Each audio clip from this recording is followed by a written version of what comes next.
Thank you, members. I never expected to be occupying this seat in the chamber. It was never my plan. I want to thank Ms Castley and Mr Hanson for the work that they've done in the last 12 months to lay the foundation for the next 3 years, and of course also congratulate Mr Hanson for his election as Speaker today.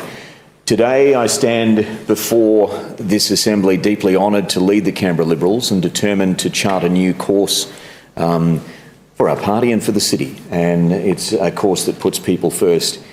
Members, can I tell you, I spoke to my wife on the day of the leadership vote for us a couple of weeks ago. It seems like about 6 months ago now. I spoke to her on the way in. She called me and I answered. I was on Moorshead Drive and she said, "How do you feel?" And I said, "To be honest, I feel sick. I feel like I want to go and vomit." And she said, "Why?" And I said, "Well, I don't want to let people down. I just don't want to let people down. And you know, this is an enormous role. It's an enormous task." And I said to her, honestly, I said, "I fear that I'm not up to the task." And she said to me, she said, "You will give it the best that you can." And I will. And, you know, I certainly hope that that is good enough. But again, you know, I'm not going to tell you stuff that's not true. I'm going to concede that there are many moments that I've felt submerged in an ocean of self-doubt and imposter syndrome sort of descended upon me. But I guess more than anything else, I have a genuine love and respect for every member of this parliamentary team, and a genuine belief that as a collective that we can do great things together. And I believe that we can, and I certainly trust their belief in me in getting me to this seat. I also have a genuine respect for everyone in this chamber. I mean, it's interesting, I've never viewed myself as the smartest person in the room, and looking around this room, I'm not sure that I even make the top 10, to be honest. To be honest.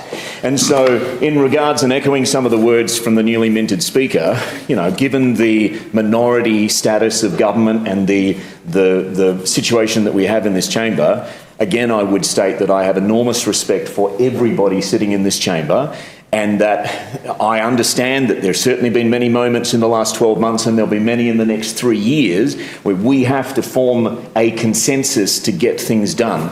And I'm certainly hoping to play a large role in that. When I accepted the role, I asked myself a simple question: what is it that actually keeps Canberrans awake at night?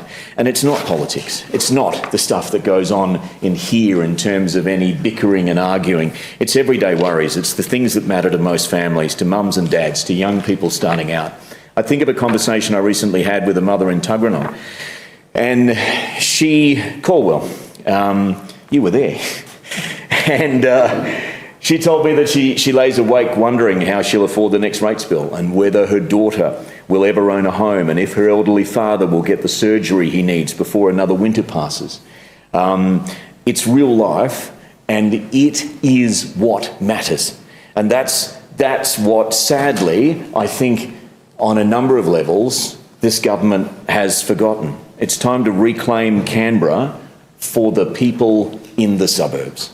The families who work hard, pay their taxes and expect a fair go, because for too long this government's taken them for granted. It's saddled their children with intergenerational debt, delivered less in services and infrastructure every year, and treated housing as a revenue source rather than a right. In simple terms, it now takes 2 full-time incomes just to keep a roof over your head in this city. Families are being forced out. Young people feel they'll never achieve the dream of home ownership. And I think a lot of that is because this government is a monopolistic, morally bankrupt property developer. I know that's a harsh statement. I get that. But I'm stating my belief. Land in the ACT costs 20% more than across the border. Rates and charges keep rising, and in just 1 year, they introduced 25 new or higher taxes. It's not sustainable. It's not fair. And it's driving Canberrans to the brink. If you need a GP, you wait. If you need emergency care, you wait. If you need elective surgery, you wait and wait and wait. And this government's answer, a health levy that was to force taxpayers to pay for public health twice. Meanwhile, the ACT has the lowest number of ambulance officers per capita in the country. Our hospital system costs 17% more than the national average to operate. And Mr Speaker, my belief is that Canberrans deserve better. They deserve a health system that works, not one that costs more and delivers less. Every Canberran should feel safe in their home, but under this government, that's no longer the reality. On average, every single day in this city, 10 people are assaulted, 3 cars are stolen, 5 homes or businesses are broken into. And what's the government done? It's failed to maintain adequate policing levels. It's opened the door to organised crime through a range of legislative change, which has left us in a place where crime is much more likely. This is not the Canberra that we know. It's not the Canberra we want, and it is not the Canberra that we will accept.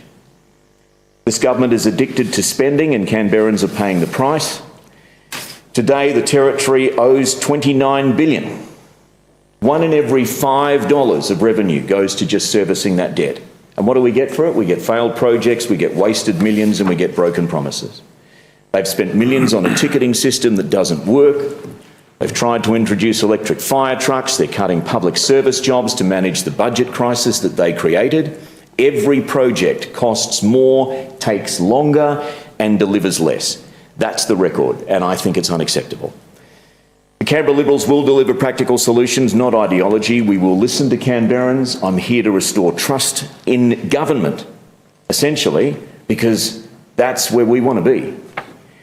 Making housing affordable again, fixing our health system, keeping our streets safe, ending waste and restoring fiscal responsibility. We will stand up for the mums and dads who work hard every day, for the young people who deserve a future in this city, and for the families who simply want a fair go. Canberrans deserve a government that respects them, values them and works for them, not against them. It's time for change. It's time for accountability. It is time to reclaim Canberra for the people. Thank you.